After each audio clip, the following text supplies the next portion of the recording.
I'm Elise and welcome to Which Way? Today's review, the Halloween cult classic, Hocus Pocus.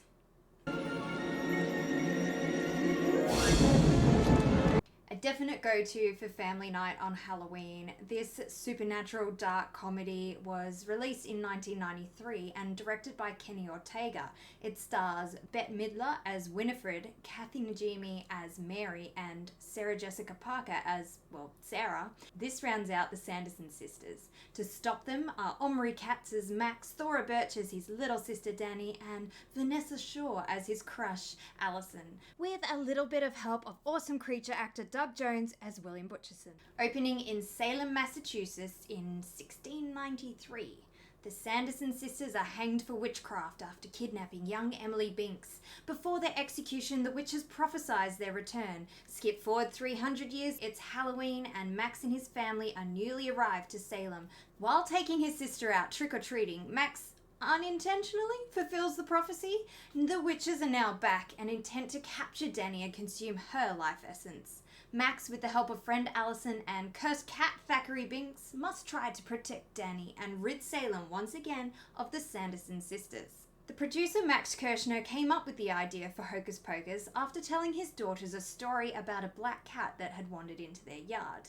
This film was a bit of a flop in its initial release. Maybe perhaps it's because it was released in July. Wait for Halloween, guys. Parts of the movie were filmed on location in Salem. The Witch sisters, Mary, Winifred, and Sarah Sanderson, appear aged when we first see them and have pointed hoods instead of the classic pointed hats. But like the stereotypical witch, we see them flying through the air on broomsticks, or in some cases vacuum cleaners. The witch flying on a broomstick and pointed hat was firmly cemented in pop culture by the 1939 movie The Wizard of Oz.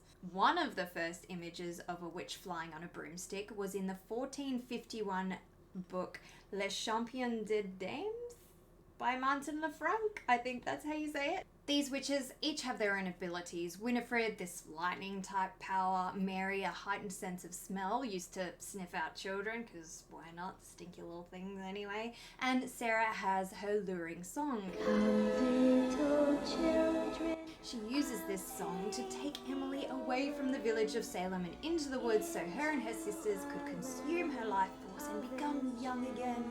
This eventually gets them hanged, which was actually the preferred method of execution during the Salem witch trials. These trials occurred between February 1692 and May 1693. Over 300 were accused of witchcraft.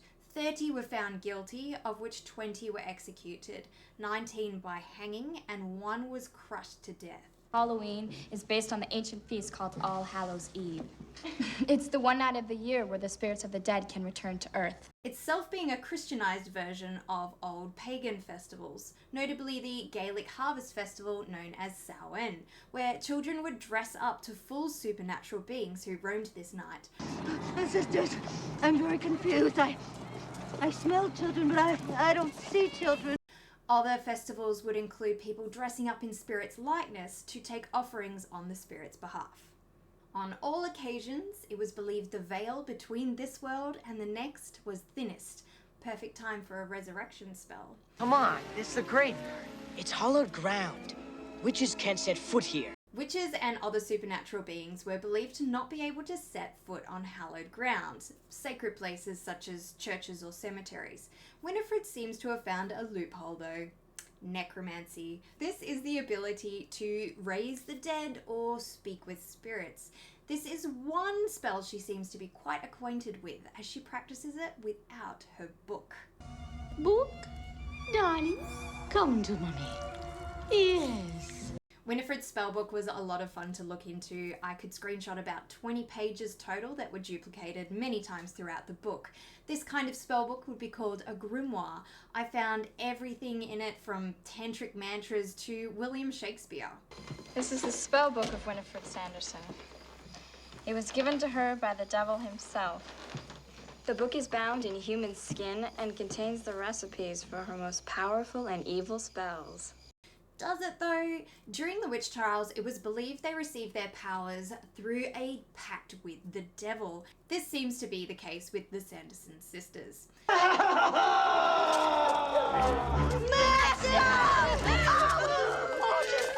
According to the spellbook, how should the devil look?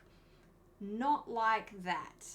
It describes him in a passage under Appearance of Satan as Old Nick, a black-looking fellow at best. Taken from The Legend of Saint Medard in the collection of stories The Ingoldsby Legends, a collection of stories penned by Richard Harris Barham in 1837.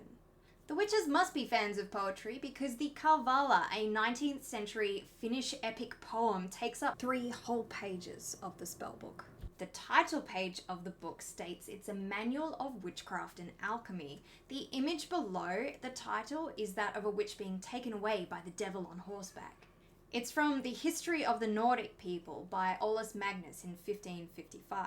The writing below the image, though, is that of another art piece from 1565 known as St. James and the Magician Hermogenes, which brings me to the Magician's Pact, to summon demons, utterance of the 9 divine and mystic names. These are just the names of God. There is an image on here which is a woodcut of witches appearing to summon a storm. But this is based off a conjuration from the Lesser Key of Solomon, where a conjurer would invoke these divine names to call forth evil spirits, of which there are 72, each having their own personal seal. These evil spirits are referred to as Goetia and the good ones as Thurgia, which make an appearance on the next page. A very blurry page, but I found it's from St. Augustine's of the City of God Against the Pagans from the early 5th century. A work based off the Lesser Key of Solomon is the Grand Grimoire. Its date is unknown, somewhere between the 16th and 19th century. Mentioning, "O great Adonai." This is a name of God. Underneath this extract, Adonai is mentioned again in one version of the prophecy of the witch's return, and in the incantation for sickness, which is actually meant to heal a person. This one was written down by Albertus Magnus, a theologian, and contains a word of power. It's repeated and each time dropping a letter until nothing's left, hereby curing the person of a sickness or curse. The other prophecy makes an appearance on its own page under the Black Flame Candle spell, on the page titled Spells to Resurrect the Dead. It seems to be one of 3 original spells created for this film in the book, the second being the spell to turn Thackeray into a cat. Under this spell is a protective mantra, Mahanirvana Tantra, a Hindu text, and calls on 3 of the Hindu goddesses, Adya, Kali, and Shakti. On this next page, we see another Hindu reference, apparently for seeking a husband, from the Atharva Veda. As for the protective mantra, why do you need this? Well, just check out the excruciating punishments pages, listed in alphabetical order, as well as containing a passage from the Book of Enoch and one from the King James Bible. At one point, Max and Allison are reading from the book looking for protection against witches, though this may just have been scripted as I cannot find this spell in the book. Only a circle of salt can protect thy victims from thy power. In folklore, salt was used to cleanse negative energy and protect from witchcraft. If it's too late for protection against witches, the page Formulas has an extract from a lengthy Akkadian ritual to rid yourself of witchcraft.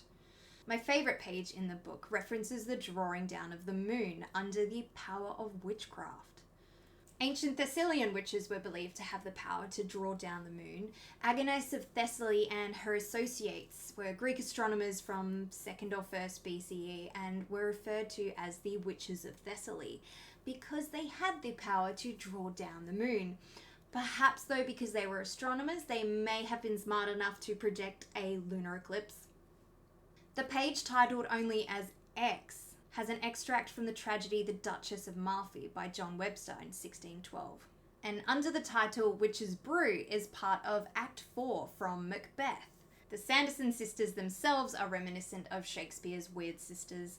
I definitely thought of Double Double, Toil and Trouble when I saw this scene. Which brings me to the last page that I could find and the final original spell for the film under the title Life Potion. These witches feed off children's life essence to stay young. This isn't the first portrayal of witches using their magic to fuel their vanity.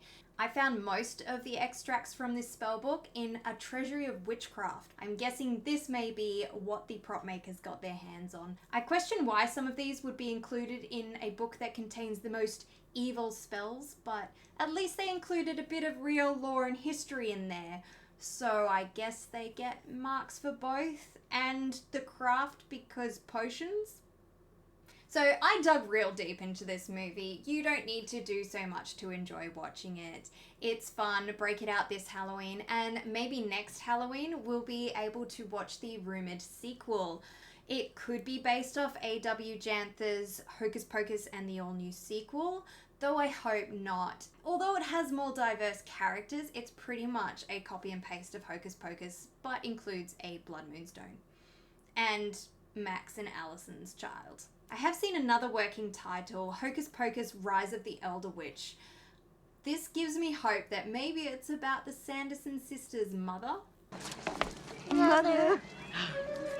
Thanks for watching, and let me know your favourite Halloween movie in the comments below. Remember to like and subscribe to keep up to date on The Witch Way. Come on!